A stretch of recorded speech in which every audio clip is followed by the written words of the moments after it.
you could argue that this incident, as unfortunate as it may be, has led to kind of an awakening and a reckoning for some of these greedy healthcare providers, pharmaceutical companies, things like that. They are the robber barons of our society. We are back in the robber baron age. The age that we thought we'd left in American history. There was a time 100 years ago when you had the Rockefellers and the Carnegies and and others that and the Vanderbilts that seemed to control everything. Well, now you've got the Elon Musks and the Jeff Bezoses and the Bill Gateses and Elon Musk has become oddly enough the ultimate robber baron in the sense that Elon Musk has more wealth than Jeff Bezos and Bill Gates combined. So you're living in this crazy world where the robber barons exist in these industries that are poorly regulated, where lots of wealth is being accumulated in those spaces. The ticker symbol for United is UNH. UNH. I just bought some shares in case you want to know what I'm buying. Not investing advice, of course, but I am buying that dip. Um, so here's the thing, though.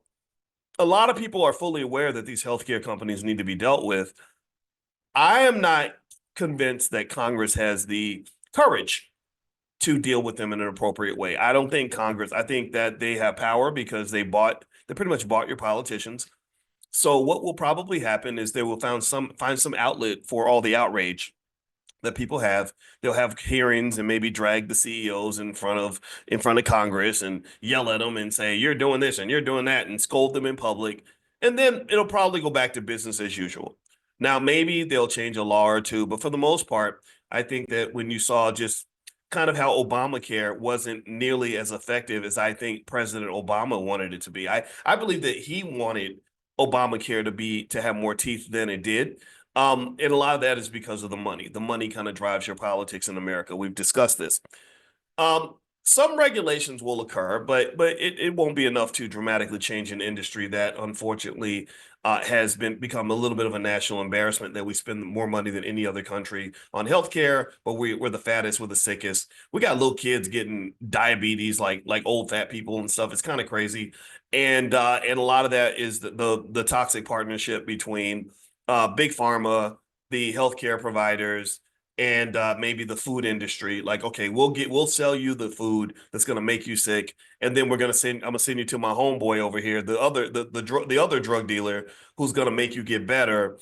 And then you're gonna be going in back and forth between toxic food and toxic drugs, and then you'll just die slowly because we'll keep you alive long enough for us to drain your bank account. And then when we're done and you're just kind of like just a little limp biscuit with no energy left financially or otherwise, then we'll just sort of throw you off the back of the truck, deny you coverage because we're like, okay, you're done now. We got all your money and you don't have much health. So it was real. Hey, good luck to you.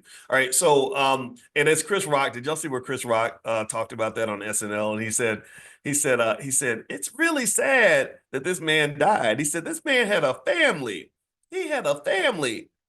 And then he goes, but sometimes drug dealers get shot. And I was like, yeah, that's a good point because we have these drug dealers. They're legalized and they're very effective. The opioid situation. I think that there was